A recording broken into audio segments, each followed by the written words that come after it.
Welcome to my YouTube channel. दोस्तों, आज इस वीडियो में हम कवर करेंगे 2 फरवरी से रिलेटेड करंट अफेयर। जी हाँ साथियों, जैसे कि आप सभी जान रहे हैं आज 2 फरवरी है, तो 2 फरवरी से रिलेटेड जितने भी करंट अफेयर से संबंधित क्वेश्चन हैं उन सभी को हमने इस वीडियो में कवर करने की कोशिश की है। इसलिए अगर आप वीडियो को देख रहे हैं और किसी भी प्रतियोगी परीक्षाओं की तैयारी कर रहे हैं तो आपके लिए ये वीडियो बहुत ही महत्वपूर्ण होने वाला है। तो वीडियो को पूरा देखिएगा। वीडियो के लास्ट में जो टेस्ट लिए उन टेस्ट को जरूर दीजिएगा। और साथियों, अगर यदि आपको पीडीएफ चाहिए तो नीचे डिस्क्रिप्शन में पीडीएफ का लिंक दिया गया है टेलीग्राम वाला, वहां जाकर टेलीग्राम को आप ज्वाइन कर लीजिएगा और वहां से आपको पीडीएफ फ्री में मिल जाएगा। तो चलिए शुरू करते हैं। आज का पहला क्वेश्चन है आपका। तो आज का पहला क्वेश्चन है आपका, हाल ही में अंतर्राष्ट्रीय जेब्रा दिवस कब मनाया गया? ये आपका पहला क्वेश्चन है। राइट आंसर करिएगा। 31 जनवरी को हाल ही में अंतर्राष्ट्रीय जेब्रा दिवस मनाया गया। कब मनाया गया? 31 जनवरी को। जी हाँ साथियों, हर साल 31 जनवरी को, यहाँ पर देखिएगा, हर साल 31 जनवरी को अंतर्राष्ट्रीय जेब्रा दिवस मनाया जाता है। इस दिन को मनाने का उद्देश्य जेब्रा के बारे में जागरूकता बढ़ाना और उसके संरक्षण के लिए समर्थन जुटाना है। तो आप समझिए गए अंतर्राष्ट्रीय जेब्रा दिवस क्यों मनाया जाता है। चलिए और विस्तार में अगर हम जानने की कोशिश करें तो जनवरी में कितने इम्पोर्टेंट दिवस मनाए गए हैं उनको देख लेते हैं। देखिएगा, जनवरी यानी कि जनवरी 2025 में इम्पोर्टेंट डे जो थे वो कौन कौन से थे। तो पहला जो 1 जनवरी था, 1 जनवरी को क्या मनाया गया था साथियों? वैश्विक परिवार दिवस मनाया गया था। 2 जनवरी को क्या मनाया गया था? विश्व अंतर्मुखी दिवस मनाया गया था। 3 जनवरी को क्या मनाया गया था? तो राष्ट्रीय ड्रिंकिंग एक्स्ट्रा दिवस मनाया गया था 3 जनवरी को। और 4 जनवरी को क्या मनाया गया था? तो विश्व ब्रेल दिवस मनाया गया था।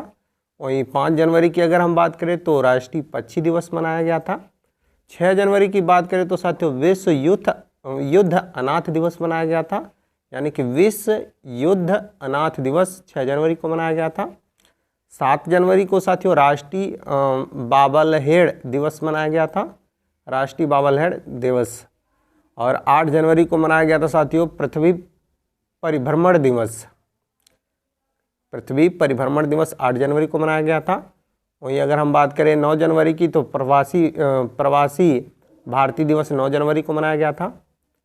10 जनवरी की बात करें तो विश्व हिंदी दिवस मनाया गया था। 11 जनवरी की बात करें तो राष्ट्रीय मानव तस्करी जागरूकता दिवस मनाया गया था। 12 जनवरी की बात करें तो राष्ट्रीय युवा दिवस मनाया गया था। 15 जनवरी की बात करें तो सेना दिवस मनाया गया था। 16 जनवरी की बात करें तो नेशनल स्टार्टअप दिवस मनाया गया था 16 जनवरी को। वहीं अगर हम 20 जनवरी की बात करें तो पेंगुइन जागरूकता दिवस मनाया गया था। 21 जनवरी की बात करें तो मणिपुर, मेघालय और त्रिपुरा का स्थापना दिवस मनाया गया था 21 जनवरी को। और जी हाँ साथियों, 23 जनवरी को क्या मनाया गया था? पराक्रम दिवस मनाया गया था। 24 जनवरी की बात करें तो राष्ट्रीय बालिका दिवस मनाया गया था। 25 जनवरी की बात करें तो राष्ट्रीय मतदाता दिवस मनाया जाता है, आप सभी जानते ही हैं। 26 जनवरी की बात करें तो अंतर्राष्ट्रीय सीमा शुल्क मनाया जाता है 26 जनवरी को। और गणतंत्र दिवस तो अपना मनाया जाता है, ये सभी आप जानते ही हैं। और अगर हम 27 जनवरी की बात करें तो अंतर्राष्ट्रीय प्रलय स्मरण दिवस मनाया जाता है। और 28 जनवरी की बात करें तो डेटा संरक्षण दिवस मनाया जाता है। और 29 जनवरी की अगर हम बात करें तो भारतीय समाचार पत्र दिवस मनाया जाता है। और वहीं 30 जनवरी की अगर हम बात करें तो विश्व कुष्ठ दिवस 30 जनवरी को मनाया जाता है। और वहीं 31 जनवरी की बात करें तो अंतर्राष्ट्रीय जेब्रा दिवस हर साल 31 जनवरी को मनाया जाता है। तो ये है साथियों आज का जो जनवरी महीना खत्म हुआ है 2025 का, उससे रिलेटेड इम्पोर्टेंट क्वेश्चन जो डे थे साथियों, इम्पोर्टेंट डे मनाए गए हैं, उन सभी डे को हमने इस वीडियो में कवर करने की कोशिश किया है। तो आप लोग स्क्रीनशॉट ले लीजिएगा। चलिए अगला क्वेश्चन हम देखते हैं तब तक। चलिए दोस्तों, तो अगला क्वेश्चन देखते हैं। आपका अगला क्वेश्चन है, हाल ही में किस राज्य ने नियंत्रित भांग की खेती के लिए एक पायलट अध्ययन की मंजूरी दी है? यानी कि कौन सा राज्य है जो नियंत्रित भांग की खेती के लिए एक पायलट अध्ययन की मंजूरी दी है? तो साथियों वो कौन सा राज्य है? तो हिमाचल प्रदेश। हिमाचल प्रदेश एक ऐसा राज्य है साथियों बन गया है हाल ही में जो साथियों भांग की खेती के लिए एक पायलट अध्ययन की मंजूरी दी है, तो option number C right answer करेगा हिमाचल प्रदेश। हाल ही में साथियों हिमाचल प्रदेश सरकार ने राज्य में नियंत्रित भांग की खेती के लिए, यहाँ पर भांग रहेगा, आप लोग कर लीजिएगा, भांग की खेती के लिए एक पायलट अध्ययन की मंजूरी दी है, जिसका उद्देश्य उसके औषधि और औद्योगिक अनुप्रयोगों की खोज करना है। क्या है? औषधि और औद्योगिक अनुप्रयोगों की खोज करना है। यह पहल राज्य में भांग की वैध बनाने की दिशा में एक महत्वपूर्ण कदम निभाएगा। इतना तो जानेंगे किस उद्देश्य से भांग की खेती के लिए मंजूरी की है हिमाचल सरकार ने।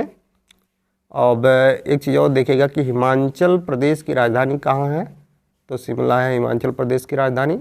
वहाँ के मुख्यमंत्री कौन है? सुखविंदर सिंह सुक्खू वहाँ के मुख्यमंत्री हैं, कहाँ के? हिमाचल प्रदेश के। और राज्यपाल की बात करें तो शिव प्रताप शुक्ला जो है वो हिमाचल प्रदेश के क्या हैं? गवर्नर हैं। तो याद रखिएगा, आप स्क्रीनशॉट ले सकते हैं। चलिए, और इम्पोर्टेंट पॉइंट अगर हम देखने की कोशिश करें तो साथियों, तो हाल ही में साथियों 25 जनवरी को हिमाचल प्रदेश ने अपना 55वां स्थापना दिवस मनाया है और विंटर कार्निवल मनाली में शुरू हुआ है। जो विंटर कार्निवल है वो कहाँ शुरू हुआ है? मनाली में शुरू हुआ है। तो आप लोग देख लीजिएगा। अगला क्वेश्चन है, पलाश बिल्ली का पहला फोटोग्राफी प्रमाण कहाँ मिला है? हिमाचल प्रदेश में मिला है। तो इस चीज़ को भी याद रखिएगा। अगला हिमाचल प्रदेश में बिलासपुर शहर में राज्य की पहली डिजिटल लाइब्रेरी का उद्घाटन किया गया है।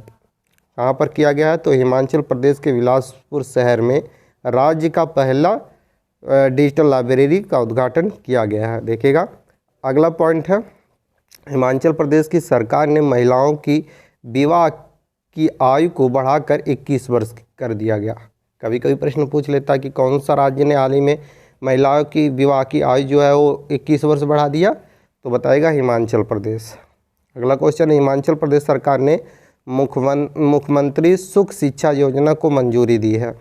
मुख्यमंत्री सुख शिक्षा योजना की मंजूरी किस राज्य ने दी है? तो हिमाचल प्रदेश सरकार ने दी है या राज्य ने।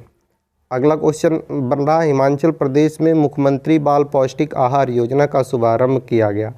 यानी कि हिमाचल प्रदेश में जो बाल पौष्टिक आहार योजना है उसका शुभारंभ किया गया।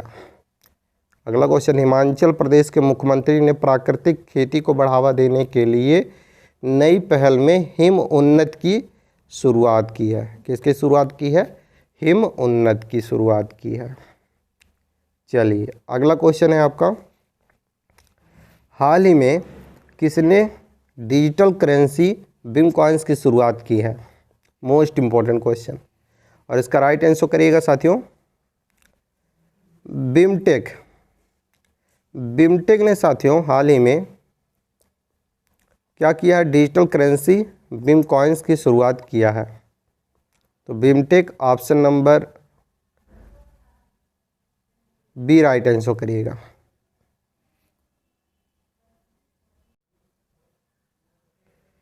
जी हाँ दोस्तों, बिमटेक ने हाल ही में डिजिटल करेंसी बिम कॉइन्स की शुरुआत किया है। इसमें ऑप्शन सी नहीं बल्कि ऑप्शन बी इसका राइट आंसर होगा, ध्यान रखिएगा। और इम्पोर्टेंट पॉइंट की बात करें तो Birla institute of technology BIMTECH ने बिटकॉइंस नामक ब्लैक चेन संचालित डिजिटल मुद्रा पेश किया है, जो कैंपस के भीतर सुरक्षित, पारदर्शी और प्रभावी लेन देन प्रणाली स्थापित करने के लिए डिजाइन की गई है। इस पहल के साथ बिमटेक भारत का पहला बिजनेस स्कूल बन गया है जिसने इस तकनीकी को बनाया। तो बिमटेक पहला ऐसा स्कूल बन गया है जो साथियों एक तकनीकी के माध्यम से बिटकॉइंस की शुरुआत किया है, जिससे बिजनेस अब स्कूल में शुरू हो गया है। तो इन पॉइंटों को आप ध्यान रखिएगा। चलिए अगला क्वेश्चन देखते हैं। अगला क्वेश्चन है आपका, हाल ही में अंतरिक्ष पर जाने वाले पहले भारतीय अंतरिक्ष यात्री कौन बने? तो साथियों हाल ही में ISS यहाँ रहेगा, ISS पर जाने वाले पहले अंतरिक्ष यात्री कौन बने? तो राइट आंसर करिएगा शुभांशु शुक्ला भारत के पहले ISS यानी कि अंतरिक्ष में जाने वाले यात्री बने। देखिएगा ये हैं कहाँ के, यानी कि कौन है ग्रुप कैप्टन शुभांशु शुक्ला? तो उत्तर प्रदेश के लखनऊ में इनका जन्म हुआ था और यहीं से इन्होंने पढ़ाई की है। NDA के जरिए भर्ती हुई थी इनकी, जो कि वायुसेना में हिस्सा बने थे वायुसेना की। 2019 में विंग कमांडर की रैंक भी हासिल इन्होंने किया था और लड़ाकू विमान में 2000 घंटे उड़ाने का इनका अनुभव भी है। तो इस चीज़ को ध्यान रखिएगा। सबसे बड़ा इम्पोर्टेंट क्वेश्चन है कि हाल ही में ISS जाने वाले पहले भारतीय अंतरिक्ष यात्री कौन बने? तो शुभांशु शुक्ला बने। ऑप्शन सी राइट आंसर करिएगा। और इम्पोर्टेंट पॉइंट देखिएगा, BCAS bureau of civil aviation, क्या होगा? BCAS यानी कि bureau of civil aviation security के महानिर्देशक राजेश निर्वाण नियुक्त किए गए। कौन नियुक्त किए गए? राजेश निर्वाण। अगला क्वेश्चन है, हिमांशी टेकुची को मारुति सुजुकी का MD और CEO फिर से नियुक्त किया गया। किसको? हिमांशी टेकुची को मारुति सुजुकी का MD और CEO फिर से नियुक्त किया गया। और लिक्विड प्रोपल्सन सिस्टम सेंटर के नए डायरेक्टर M मोहन बने। नीरज पार्क को रिलायंस पावर का MD और CEO नियुक्त किया गया। नीरज पार्क हो, पार्क नहीं है यहाँ पर, पार्क। नीरज पार्क को रिलायंस का पावर का MD और CEO नियुक्त किया गया। अगला है, न्यायमूर्ति आलोक राधे ने बॉम्बे हाईकोर्ट के मुख्य न्यायाधीश के रूप में शपथ ली। अगला है, महेश कुमार अग्रवाल को BSF का अतिरिक्त पुलिस महानिर्देशक नियुक्त किया गया।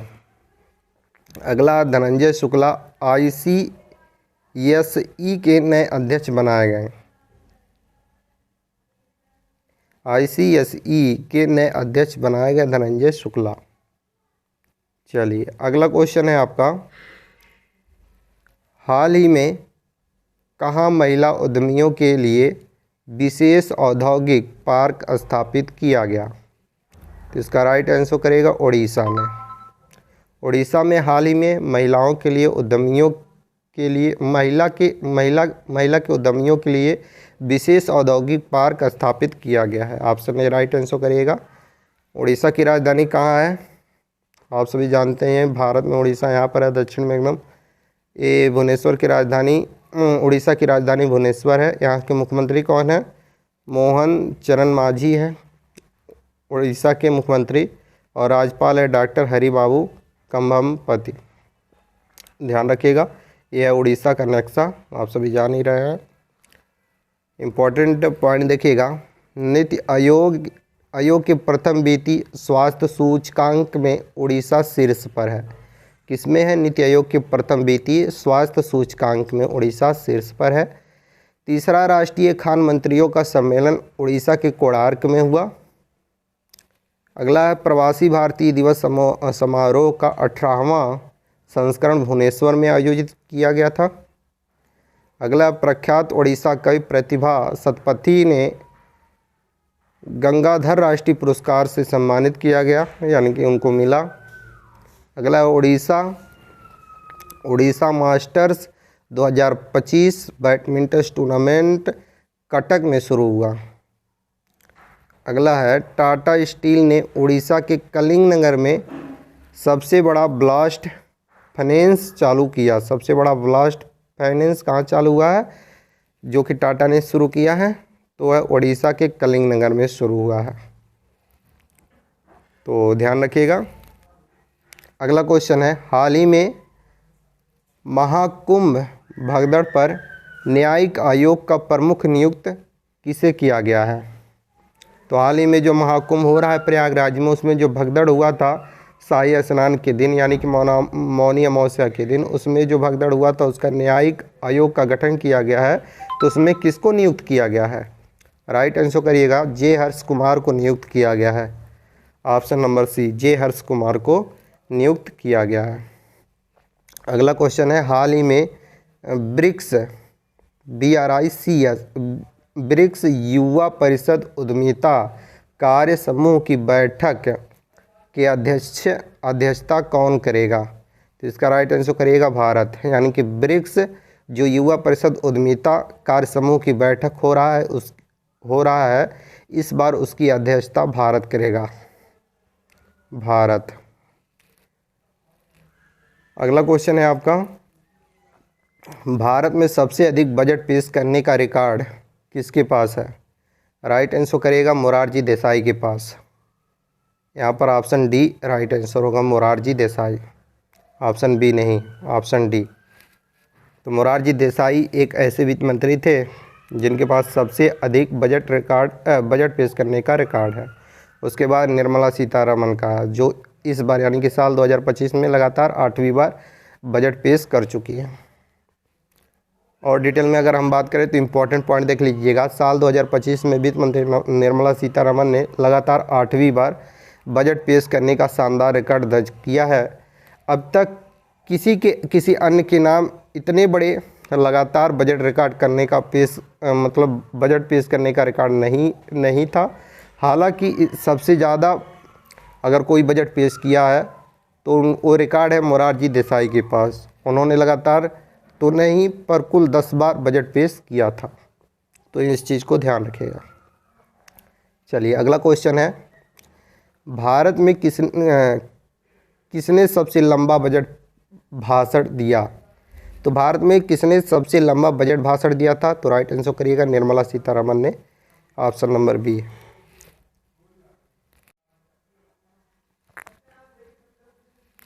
जी हाँ साथियों, निर्मला सीतारमण के पास भारत में सबसे लंबा बजट भाषण देने का रिकॉर्ड है। Option number B right answer करिएगा। इंपॉर्टेंट पॉइंट देखिएगा, निर्मला सीतारमण ने के नाम ही भारतीय इतिहास में सबसे लंबा बजट पढ़ने का रिकॉर्ड है। जो साल 2020 में इन्होंने बजट पेश किया था उसमें लगातार 2 घंटे 42 मिनट तक इन्होंने भाषण दिया था, जो अब तक भारतीय इतिहास का सबसे लंबा बजट भाषण था। तो 2 घंटा 42 मिनट इनका भाषण चला था उस समय। अगला क्वेश्चन है आपका, हमारे देश की पहली महिला वित्त मंत्री कौन थी? तो फोटो आप देख ही रहे हैं। हमारे देश की जो पहली महिला वित्त मंत्री थी जिन्होंने बजट पेश किया था वो थी Indira Gandhi. Option B right answer करिएगा, इंदिरा गांधी। नेक्स्ट क्वेश्चन है आपका, संसद में कितनी बार पेपरलेस बजट को पेश किया गया? तो राइट आंसर करिएगा 5 बार। पहली बार जो पेपरलेस बजट पेश हुआ था वो 2021 में हुआ था, तब से लगातार 2025 तक ये बजट पेश हो रहा है जो कि पेपरलेस बजट है। देखिएगा डिटेल में अगर हम जाने तो 1 फरवरी 2021 को वित्त मंत्री निर्मला सीतारमण ने पहला पेपरलेस बजट पेश किया था। तब से लगातार 21, 22, 23, 24 और 25 में यानी कि कुल मिलाकर 5 बार पेपरलेस बजट पेश किया जा चुका है, ध्यान रखिएगा। अगला क्वेश्चन है, इस क्वेश्चन को देखिएगा, शहीद दिवस 2025 में कब मनाया गया?